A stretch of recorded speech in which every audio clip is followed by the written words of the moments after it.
Hello everyone, Zira here. Now we are going to listen to podcast news which includes editorials from the newspaper. While walking in the morning or evening, while cooking, cycling or during free time you can listen. It will enhance your learning and understanding of various accents and pronunciations. Listening improves the quality of communication and comprehension. Before going ahead, I would like to welcome you all to the virtual school. A new way of learning and teaching, with the vision of Let's Grow Together. Our mission is to learn how to learn and teach how to teach. So stay tuned. And here we go. Editorial 1. Tenuous revival creating jobs and boosting incomes, along with vaccination, can sustain the economy. The national income estimates released by the NSO posit an economy that appears to have found some footing in the January-March quarter before the pandemic's second wave hit. GDP expanded by 1.6% in the final quarter of the last fiscal, an acceleration from the 0.5% growth in the preceding three-month period, that marginally softened the extent of the full year's record contraction to 7.3%. The center had earlier projected full-year GDP to contract by 8%. There was a 3.7% growth in fourth-quarter gross value added, with all but two of the economy's 8 broad sectors posting expansions. Mining and quarrying in the worst-hit contact-intensive omnibus services category of trade, hotels, transport, communications, and broadcasting contracted 5.7% and 2.3%, respectively. Still, the pandemic's crushing impact over the preceding 3 quarters meant that only the agriculture, forestry, and fishing and the utility services recorded full-year growth. On the expenditure side, private consumption spending appeared to have rebounded to growth for the first time in 4 quarters, posting an expansion of 2.7% that moderated the full year's contraction to 9.1%. And gross fixed capital formation, a proxy for private investment, jumped 11% in the 3-month period, most likely helped in fair measure by an increase in capital spending by the government. The NSO data, however, needs to be seen in perspective. With the ground having shifted since March with the surge in COVID-19 infections, it is vital to correlate the figures with on-the-ground information. Manufacturing GVA appeared to have gained some traction in the last quarter, a 6.9% expansion, following a return to growth in the September-December period after 5 straight quarters of contraction. Disappointingly, IHS Markit's manufacturing PMI survey for May showed the key sector facing the prospect of stagnation as weakening demand pushed increases in new orders and output to 10-month lows. Similarly, the fiscal 2020-21 provisional estimates for private consumption spending, the bulwark accounting for over 50% of GDP, showed the expenditure figure at Indian rupee 75.6 lakh crore, its weakest level in 3 years. Here again, the Refinitiv Ipsos Primary Consumer Sentiment Index for May showed consumer confidence had tumbled by 6.3 percentage points from April as fears over the pandemic's impact depressed respondents' outlook on all 4 fronts, including jobs and personal financial conditions.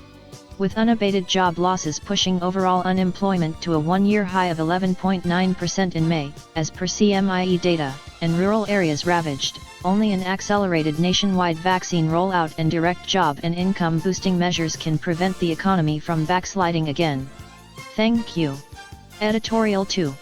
When 2 is too little, China's demographic interventions have had unintended social, economic consequences. 6 years after abandoning the one-child policy of 1979, China's Communist Party has now introduced a 3-child policy. The move is to improve China's population structure, actively respond to the aging population, and preserve the country's human resource advantages, the party's Politburo said on May 31. The once-in-a-decade population census, released on May 11, may have prompted the latest change, recording 12 million births in 2020, the lowest since 1961. The census said there were 264 million in the 60 and over age group, up 5.44% since 2010 and accounting for 18.7% of the population. After the one-child policy, China's fertility rate fell from 2.75 in 1979 to 1.69 in 2018. Monday's announcement is as much an acknowledgement as may ever come of the unintended consequences of deeply intrusive family planning measures, going back even before 1979, to Mao's later, longer, fewer campaign, which itself ironically, followed his exhortations to have more children to build the workforce. The party officially still defends the one-child policy that it prevented an additional 300 million births. Yet, the urgency of recent measures suggests otherwise, as China grapples with both an aging and deeply gender-imbalanced population, and demographers' worst fears of countries getting old before they get rich. In 2013, China allowed couples to have a second child if either parent was an only child, with the two-child policy introduced in 2015. Explaining why the measures did not boost birth rates, economists Jin Zhongfeng, Pan Shiwen, and Zheng Zhiji wrote last year the two-child policy substantially increased the number of second-child births among those less sensitive to child-rearing costs but substantially decreased the number of first-child births, attributing it to rising costs. Other developing countries, even without China's stringent child limitation policies, have also experienced declines, they argued, suggesting policymakers should give priority to reducing the child-rearing costs borne by prospective parents rather than simply relaxing or even abolishing birth quotas. The latest announcement did acknowledge those broader structural problems, pledging to reduce families' spending on education. It is, however, by no means an abandoning of China's family planning policies. The entrenched and widely reviled family planning bureaucracy remains in place, and this week's statement underlined that the current reward and assistance system and preferential policies for those following rules continue. Even leaving aside the strong moral argument against intrusive family planning, enforcement has meant forced abortions, sterilizations, and other abuses, some of which are still being reported in parts such as the Muslim-majority Xinjiang region. China's experience is a reminder of the unintended social and economic consequences of state-led demographic interventions. Thank you. Editorial 2. When 2 is too little, China's demographic interventions have had unintended social, economic consequences. 6 years after abandoning the one-child policy of 1979, China's Communist Party has now introduced a three-child policy. The move is to improve China's population structure, actively respond to the aging population, and preserve the country's human resource advantages, the party's Politburo said on May 31. The once-in-a-decade population census, released on May 11, may have prompted the latest change, recording 12 million births in 2020, the lowest since 1961. The census said there were 264 million in the 60 and over age group, up 5.44% since 2010 and accounting for 18.7% of the population. After the one-child policy, China's fertility rate fell from 2.75 in 1979 to 1.69 in 2018. Monday's announcement is as much an acknowledgement as may ever come of the unintended consequences of deeply intrusive family planning measures, going back even before 1979, to Mao's later, longer, fewer campaign, which itself, ironically, followed his exhortations to have more children to build the workforce. The party officially still defends the one-child policy that it prevented an additional 300 million births. Yet, the urgency of recent measures suggests otherwise, as China grapples with both an aging and deeply gender-imbalanced population, and demographers' worst fears of countries getting old before they get rich. In 2013, China allowed couples to have a second child if either parent was an only child, with the two-child policy introduced in 2015.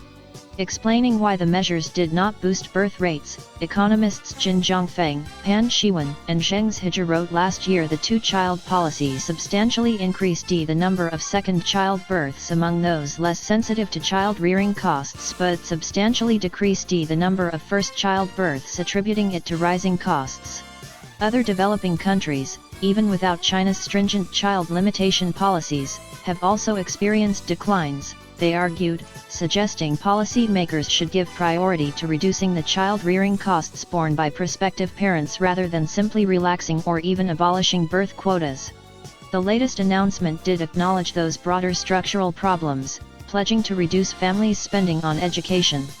It is, however, by no means an abandoning of China's family planning policies. The entrenched and widely reviled family planning bureaucracy remains in place, and this week's statement underlined that the current reward and assistance system and preferential policies for those following rules continue.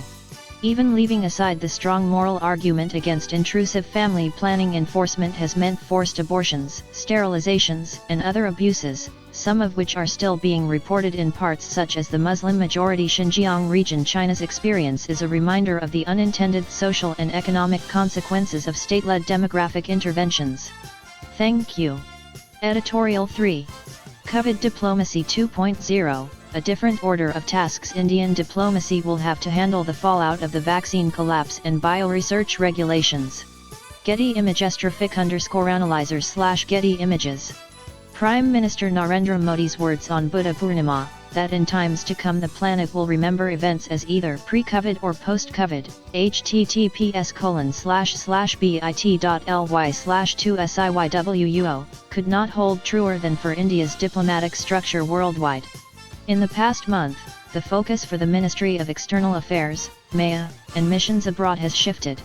While the focus in 2020, during the first wave of the pandemic, was on coordinating exports of COVID-19 medicines, flights to repatriate Indians abroad, the Vande Bharat mission, after the lockdown, and then exporting vaccines worldwide, Vaccine Matri, after the second wave, COVID Diplomacy 2.0 has a different order of tasks, both in the immediate and the long term. The health crisis. The immediate imperative was to deal with oxygen and medicine shortages that claimed the lives of thousands in the matter of a few weeks across the country. In Delhi alone, more than 3,000 people died in the last week of April, including some from Delhi's diplomatic community, which comprises officials, retired diplomats, and foreign diplomats. The Ministry of External Affairs has had to deal with internal health concerns while galvanizing help from abroad for others. It did not help that medical protocols to treat COVID-19 have changed constantly. If the first rush was about bringing in remdesivir and favipiravir from the United States and Russia, Indian missions are now requesting black fungus medication, as the previous ones have been dropped from the protocol. Despite all this, the Ministry of External Affairs has completed the task of bringing in supplies in a timely manner, and with success. Handling vaccine shortages. The rest of the year, if not much of 2022, will focus on bringing in vaccines. The shortage of vaccines in the country has arisen from three factors: the failure of the government to plan and place procurement orders in time, the failure of the two India-based companies to produce vaccine doses they had committed to, and the MAA's focus on exporting, not importing, vaccines between January and April this year. The challenge now for diplomats has been made all the more imperative by these failures, and much harder, as the visit of the External Affairs Minister, S. Jaishankar, to Washington last week showed. With the companies manufacturing AstraZeneca and Sputnik V stretched as far as future production is concerned, and Chinese vaccines a non-starter given bilateral tensions, it is clear that the Narendra Modi government is looking to the US to make up the shortfall. The aim is to do this in several ways. These include requesting the US to share a substantial portion of its stockpile of AstraZeneca doses and to release more vaccine ingredients which are restricted for exports, to buy more stock outright from the three US manufacturers, Pfizer, Moderna, and Johnson & Johnson, and to encourage production in India of these vaccines. On each of these issues, the MAA has had to negotiate a difficult route. The US government is holding up its AstraZeneca exports until its own United States Food and Drug Administration approves them, while it has released a small amount, 20 million doses, of vaccine ingredients and components. It has not changed the policy yet. Production of Johnson & Johnson single-dose vaccines in India, as had been announced during the Quad Summit, https://bit.ly/3ysd1l2, will take some time. And as they were originally meant for distribution in Southeast Asia, it is unclear how many will be provisioned for India. Even buying vaccines directly will need nimble negotiations, as the US companies seem set on getting both an indemnity waiver from India as well as emergency use authorization prior to supplying them. While the government has relaxed its rules for American and other foreign manufacturers, waiving the need for bridge trials prior to clearance, these demands will need considerable backtracking from firmly held principles. The government may also need to make a U-turn from its publicly announced policy that states in India will need to negotiate purchases directly, as the US manufacturers want centralized orders, with payments up front. Diplomats working to help tie up contracts have their work cut out as time is of the essence for India to complete its vaccination goals ahead of a possible third wave of the pandemic. Patents, diplomatic fallout. Nor will the promise of patent waivers, from India's joint proposal at the World Trade Organization, WTO, reap early benefits, despite support from world leaders such as the US, Russia, and China. As Mr. Modi during his virtual summit meet with European Union leaders in early May, or as diplomats negotiating to bring Quad partners Japan and Australia, and BRICS partner Brazil on board have found, many countries are still holding out on the idea of freeing up intellectual property rights on vaccines for 3 years. That could ultimately hold up proceedings at the WTO, as it works by consensus. The third big challenge for Indian diplomacy is to manage the fallout of the vaccine collapse. Domestically, the government has defended its decision to export more than 66 million vaccines doses to 95 countries between January and April this year, pointing out that only 11 million were grants from India, 35 million were commercial exports and 20 million were sent as part of the global COVAX coalition commitments. It's adding that all exports were stopped as soon as cases in India began to soar is an argument that does not wash internationally. Both India's neighbors and partners in Africa as well as global agencies depending on India for vaccines have been left in the lurch by the government's failure to balance its vaccine budget. Perhaps the most egregious case is that of Bhutan and its vaccine drive, which depended entirely on India's promise of vaccines for its whole population. In March, once India completed delivery of the first batch, of 550,000 Covishield doses, Bhutan completed the administration of the first dose to 93% of its population in a record 16 days. 2 months later, Bhutan does not have any vaccines to complete the second dose and has been left requesting other countries for vaccines so it does not miss the deadline amidst a rising number of cases there. Others in the neighborhood and further afield have fully paid up but unfulfilled orders. It is no surprise that each of India's neighbors has now sought help from China and the US to complete their vaccination drives. Making amends and regaining trust for India's vaccine and pharmacy exports in the future is going to be a challenge left to the MAIA and its missions in several capitals. Tracing virus pathways. Finally, as more waves of COVID-19 are being speculated, it is becoming increasingly clear that there must be a fuller understanding of what caused it, and India, as one of the worst pandemic-hit countries, must be at the forefront of demanding accountability. 18 months, 170 million cases, https://bit.ly/3ulfat, and over 3 million deaths later, the World Health Organization, WHO, which studied pathways of emergence of SARS-CoV-2 in Wuhan, listed 4 possibilities: direct zoonotic transmission, an intermediate host, cold chain, or transmission through food, or a laboratory incident. While WHO has concluded that the fourth pathway is extremely unlikely, scientists and agencies around the world are now calling for more research and transparency from China, particularly over the activities at the Wuhan Institute of Virology. Beijing appears adamant on blocking these studies, and even the US appears to have dragged its feet on a conclusive finding, possibly because the US National Institutes of Health had funded some of the Wuhan Institute's research, and its Office of the Director of National Intelligence decided last year to discount the lab leak theory, https://bit.ly/2talkfmi. On regulations. India, which has now begun to speak up on the issue, must call for a more definitive answer and also raise its voice for a stronger convention to regulate any research that could lead, by accident or design, to something as diabolical as the current pandemic. Towards that end, it is necessary to revamp the 1972 Biological Weapons Convention, formerly known as the Convention on the Prohibition of the Development, Production, and Stockpiling of Bacteriological, Biological, and Toxin Weapons and on their destruction, to institute an implementation body to assess treaty compliance, and build safer standards for the future. With its seat at the UN Security Council as non-permanent member and its position on WHO's executive board, India could seek to regain the footing it has lost over the past few months of COVID-19 mismanagement, by taking a lead role and ensuring the world is protected from the next such pandemic. Thank you. Editorial 4.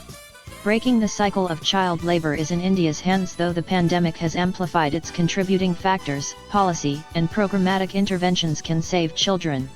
Dagmar Walter. Getty Images/iStock photo Alexandra_Dinka/Getty Images/iStock photo. The true extent of the impact of the COVID-19 pandemic on child labor is yet to be measured, but all indications show that it would be significant, as children are unable to attend school and parents are unable to find work. However, not all the factors that contribute to child labor were created by the pandemic. Most of them were pre-existing and have been exposed or amplified by it. What the data show. As the world enters the third decade of the 21st century, 152 million children around the world are still in child labor, 73 million of them in hazardous work. A Government of India survey, NSS report number 585, 2017-18, statement 3.12, p.35, suggests that 95% of the children in the age group of 6 to 13 years are attending educational institutions, formal and informal, while the corresponding figures for those in the age group of 14 to 17 years is 79.6%. Hence, a large number of children in India remain vulnerable, facing physical and psychological risks to a healthy development. The Census of India 2011 reports 10.1 million working children in the age group of 5 to 14 years, out of whom 8.1 million are in rural areas, mainly engaged as cultivators, 26%, and agricultural laborers, 32.9%. While multiple data vary widely on enrollment/attendance ratios in India, UNESCO estimates based on the 2011 census record 38.1 million children as out of school, 18.3% of total children in the age group of 6 to 13 years. Work performed may not appear to be immediately dangerous, but it may produce long-term and devastating consequences for their education, their skills acquisition, and hence their future possibilities to overcome the vicious circle of poverty, incomplete education, and poor quality jobs.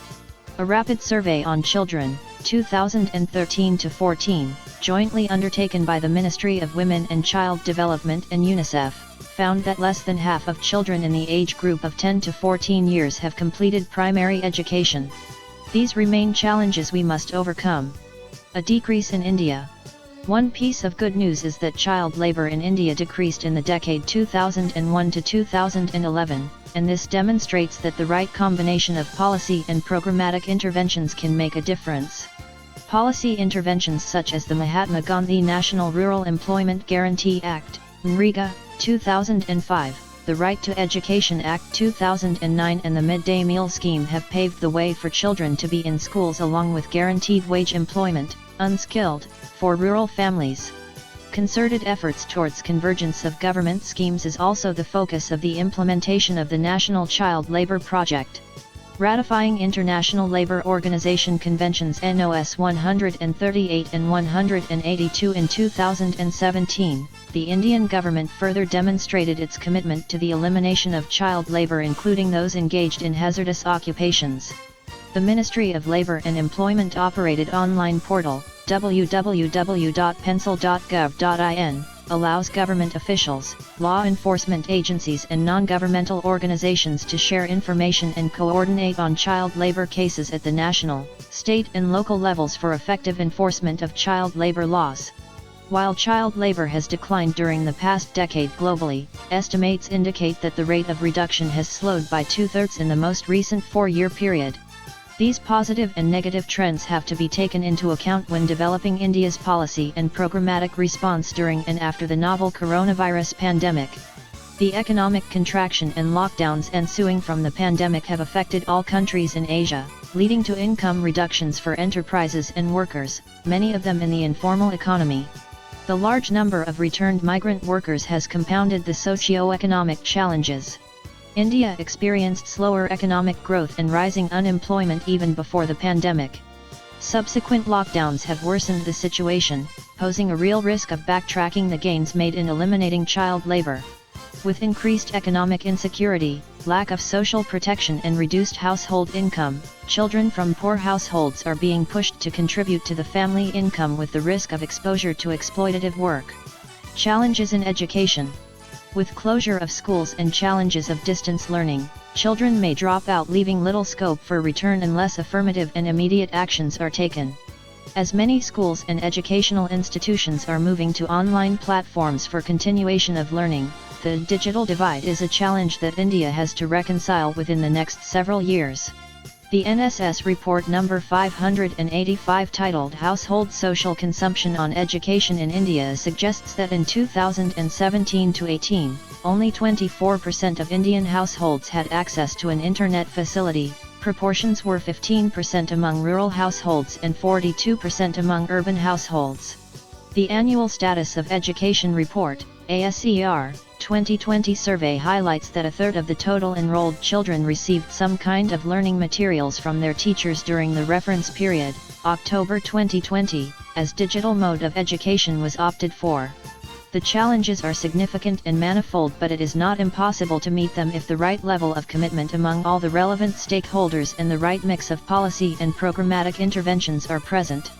It is through strategic partnerships and collaborations involving government, employers, trade unions, community-based organizations, and child labor families that we could make a difference building back better and sooner. As we reinforce the commitment to protect children from unacceptable forms of work, our focus to mitigate the aftermath of the pandemic also remains. We need a strong alliance paving our way towards ending child labor in all its forms by 2025, as countries around the world have agreed to in Sustainable Development Goal 8.7.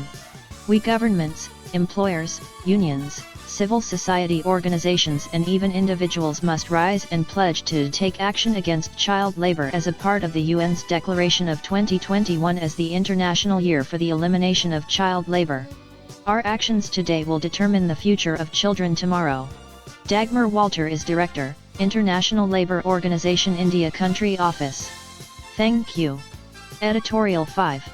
What explains the surge in FDI inflows? Unprecedented short-term foreign portfolio investments are entirely responsible for the surge. Total foreign direct investment, FDI, inflow in 2020-21 is $81.7 billion, up 10% over the previous year, reported a recent Ministry of Commerce and Industry press release. It further added, measures taken by the government on the fronts of foreign direct investment, FDI, policy reforms, investment facilitation, and ease of doing business have resulted in increased FDI inflows into the country. The short press release highlighted industry and state-specific foreign investment figures without detailed statistical information. The Reserve Bank of India, RBI, bulletin, which was released a week earlier, has the details. They are conceptually more transparent and consistent. The table below summarizes the main headings for 2019-20 and 2020-21 and the percentage growth rate. What accounts for gross inflow? Gross inflows/gross investment in the RBI report is the same as total FDI inflow in the press release, identical to the Commerce Ministry's estimate. The gross inflow consists of I. Direct investment to India and 2. Repatriation/disinvestment. The disaggregation shows that direct investment to India has declined by 2.4%. Hence, an increase of 47% in repatriation/disinvestment entirely accounts for the rise in the gross inflows. In other words, there is a wide gap between gross FDI inflow and direct investment to India. What is repatriation? Why is it so significant? FDI inflow increasingly consists of private equity funds, which are usually disinvested after 3 to 5 years to book profits, per its business model. In principle, private equity funds do not make long-term greenfield investment. Similarly, measured on a net basis, that is, direct investment to India net of FDI by India or outward FDI from India, direct investment to India has barely risen, 0.8%, in 2020-21 over the last year. What then accounts for the impressive headline number of 10% rise in gross inflow? It is almost entirely on account of net portfolio investment, shooting up from $1.4 billion in 2019-20 to $36.8 billion in the next year. That is a whopping 2,526% rise.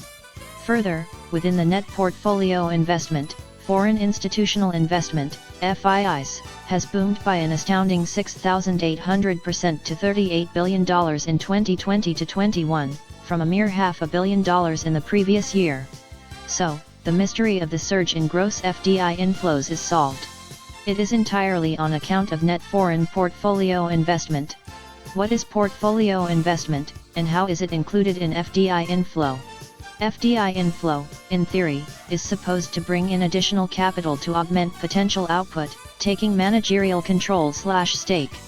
In contrast, foreign portfolio investment, as the name suggests, is short-term investment in domestic capital, equity and debt markets to realize better financial returns, that is, higher dividends/interest rate plus capital gains. But the conceptual distinctions have blurred in official reporting, showing an outsized role of FDI and its growth in India. If the deluge of FII inflow did little to augment the economy's potential output, what then did it do? It added a lot of froth to the stock prices. When GDP has contracted by 7.3%, as per the official estimates released last Monday, in 2020-21 on account of the pandemic and the economic lockdown, the BSE Sensex nearly doubled from about 26,000 points on March 23, 2020 to over 50,000 on March 31, 2021. BSE's price earnings, P, multiple defined as share price relative to earnings per share is among the world's highest, close behind S&P 500 in the US. Modest contribution.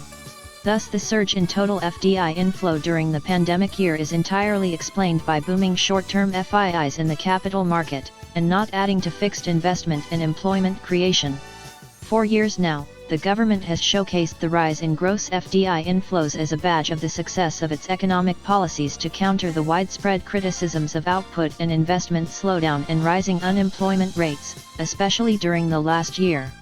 As Figure 1 shows, between 2013-14 and 2019-20, the ratio of net FDI to GDP has remained just over 1%, left-hand scale, with no discernible rising trend in it. Likewise, the proportion of net FDI to gross fixed capital formation, fixed investment, is range-bound between 4% and 6%, left-hand scale. These stagnant trends are evident when the economy's fixed investment rate gross fixed capital formation to GDP ratio has plummeted from 31.3% in 2013-14 to 26.9% in 2019-20, right-hand scale. Thus, FDI inflow's contribution to domestic output and investment remains modest. To sum up, the Commerce Ministry press release claims an unprecedented surge in gross foreign capital inflow of $81.7 billion in 2020-21, rising 10% over the previous year. The rapid influx is evidence of the success of the economic policies during the pandemic, the government claims. Is it so? Probably not. Unprecedented short-term foreign portfolio investments are entirely responsible for the surge. And within the portfolio investment, FIIs shot up to $38 billion in 2020-21, from $500 million the previous year. The flood of FIIs has boosted stock prices and financial returns. These inflows did little to augment fixed investment and output growth. R. Nagraj is visiting professor, Center for Development Studies, Trivandrum. Thank you. Editorial 6. A fatal war on transparency. Official secrecy on pandemic policies aggravates a crisis. In August 2020, the Modi government constituted the National Expert Group on Vaccine Administration for COVID-19, NEGVAC, as a nodal agency on all matters related to vaccine administration and rollout. Asked under the Right to Information (RTI) Act for details of the NEGVAC's meetings, the Health Ministry, which anchors the expert group, replied that it does not know where the concerned documents are. Asked for the dates and minutes of meetings of other task forces constituted to deal with the pandemic, Dr. Nivedita Gupta of the Indian Council of Medical Research, ICMR, denied the request with this bizarre logic: the information is not in the public domain. Asked for the Memorandum of Understanding, MOU, between the ICMR and Bharat Biotech for the rollout of Covaxin, she gave the same response. Through 7 years in power, the Modi government has systematically hobbled the RTI Act. In the face of the pandemic, its war on transparency brings fatal consequences.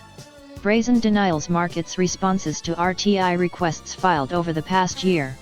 Such secrecy runs through the full spectrum of COVID-19 related matters, from vaccine manufacturing and pricing decisions, to last year's lockdown planning and the establishment and running of the 10,000 Indian rupees crore plus PM CARES Fund.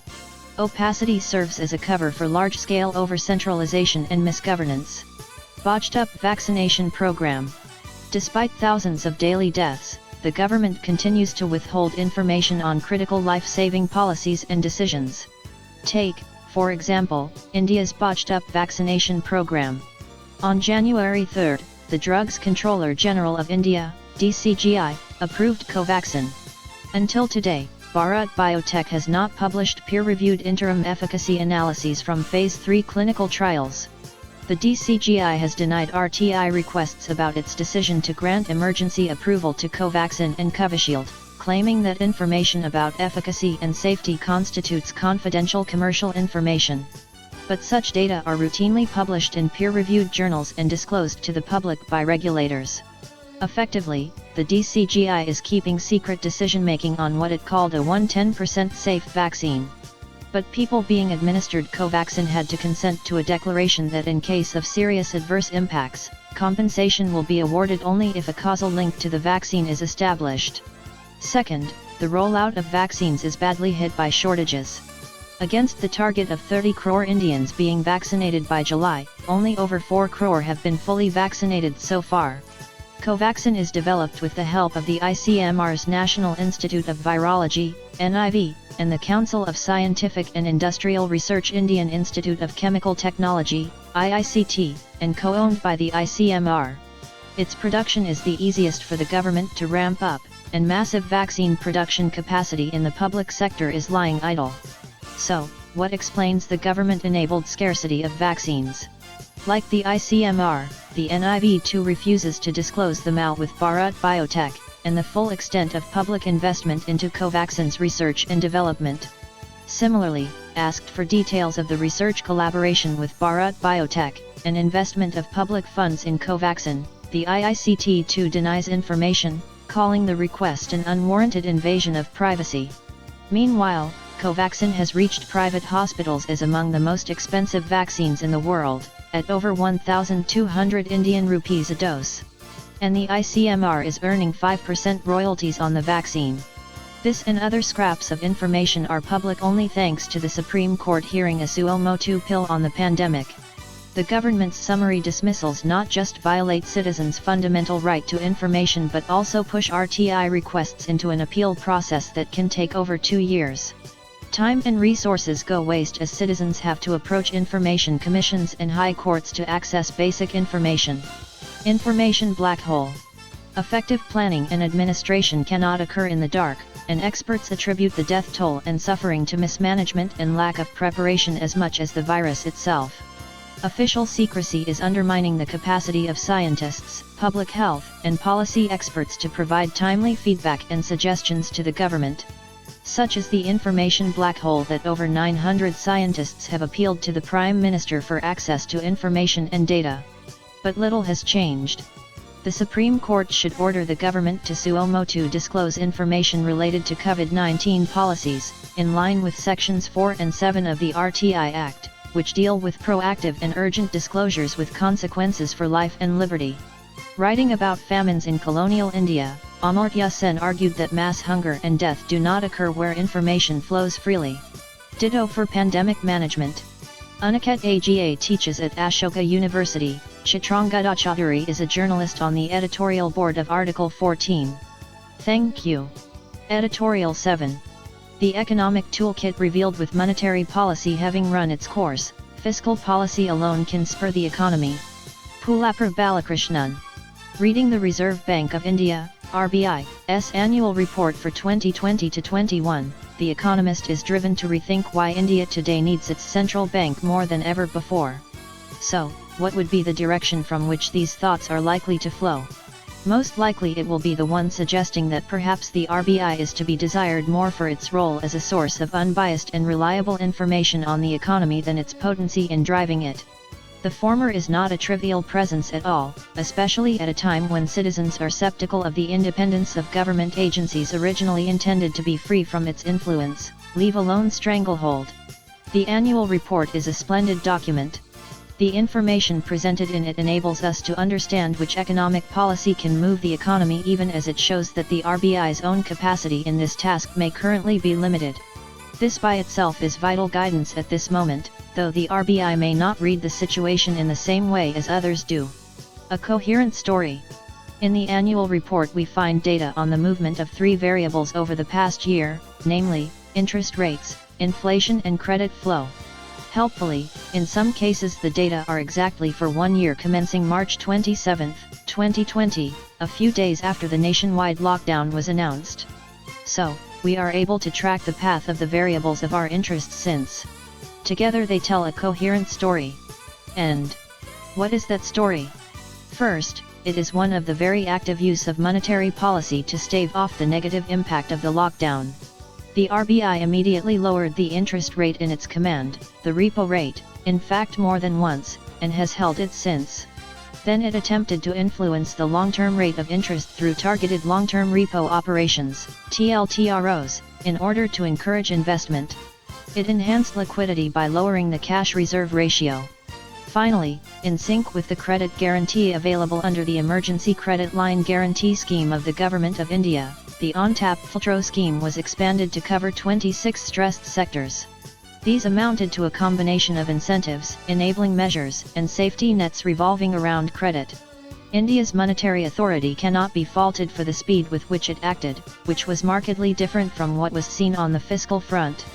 A limited policy. The second part of the story is that these thoughtful monetary policy actions were not successful in spurring the growth of credit, and thus economic activity. In the following year, credit growth slowed further, remaining barely positive for industry, a sector highly dependent on bank credit. To get the picture, non-food credit to this sector grew by a mere 0.4% in 2020 to 21. To understand this outcome we do not have to seek very far. It is not as if the reduction in the central bank's interest rate actions did not have an impact on commercial bank lending rates, which too declined for all the sectors of the economy. Thus, the so-called transmission mechanism worked. That it did not spur credit growth though is to be seen in the light of experience gained from episodes when aggregate demand collapsed. The lockdown did set off such a movement. We see replicated in India the global history of the Great Depression of the 1930s and the Great Recession of the 2000s when monetary policy was ineffective, as animal spirits, at least among investors outside the stock market, were bearish.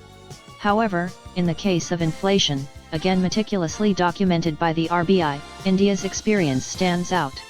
Here, after the lockdown and contrary to the global pattern, the inflation rate has risen well beyond the target, leaving in doubt the ability of monetary policy to control it.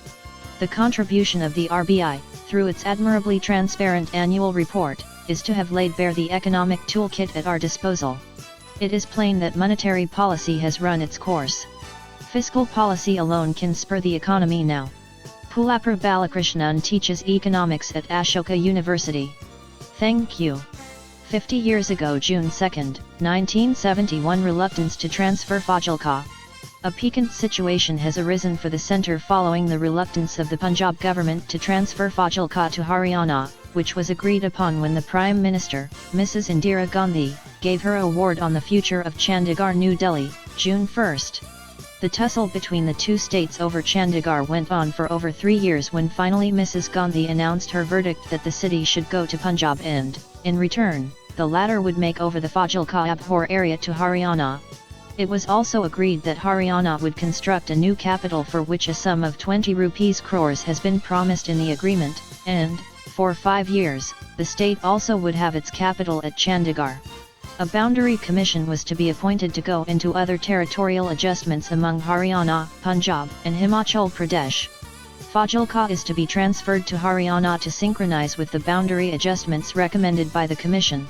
Since the award has been given, several meetings have been held by the Union Home Minister and the Prime Minister with the Chief Ministers of Punjab and Haryana on the terms of reference to the Boundary Commission. 100 years ago, June 2, 1921, Tagore on non-cooperation. The following is an extract from Tagore's latest letters to Shantiniketan published in The Servants of the Politics of Our Own Country. I get some news and occasional hints and suggestions but cannot understand everything distinctly from such a distance. So I cannot make bold to judge of them. Recently a presidential address of Bipin Baba has reached my hands, from which I have got the version of one side, but as yet I have not had the opportunity of bearing the version of the other side fully and clearly. After comparing the Swadeshi movement of Bengal with the present movement, Bipin Baba has remarked that our movement was not a destructive, nastika, but constructive one, astika. To me this appears to be an exaggeration. For my complaint was just this at that time, and I was abused for it by my countrymen. A perusal of my writings of that period will make this clear. At that time it was the aim of Bengal to do injury to Englishmen by having recourse to boycott. Only I myself protested against it and held that the foundation of self-government in the country was to be laid with our own efforts. Thank you. Devoted disciple. Koratashvan, a devoted disciple of Ramanujacharya, was blinded by a fanatic king. Ramanuj was anxious that his Shishya regain his sight. So he asked him to pray to Lord Vardaraja of Kanchipuram. He could have asked Koratashvan to worship in any Vishnu temple. Why specifically this temple? The reason was Alavandar, who identified Ramanuj as his successor, had composed a sloka in praise of Vardaraja, wherein he praises the Lord's capacity to give sight to the sightless, the ability to walk to those who cannot walk, ability to hear to those who cannot, eloquence to one who cannot speak, and progeny to the childless. That is why Ramanuj asked Koratashvan to seek Lord Varadaraja's blessings, said P.B. Rajahamsam in a discourse. Alavandar's sloka is unique, because it is the earliest sloka by any Vaishnavite acharya. There is a sloka of Nathamuni, which has come down to us. It is a sloka that compares Namashvar to the sun. But this sloka does not point to any particular deity.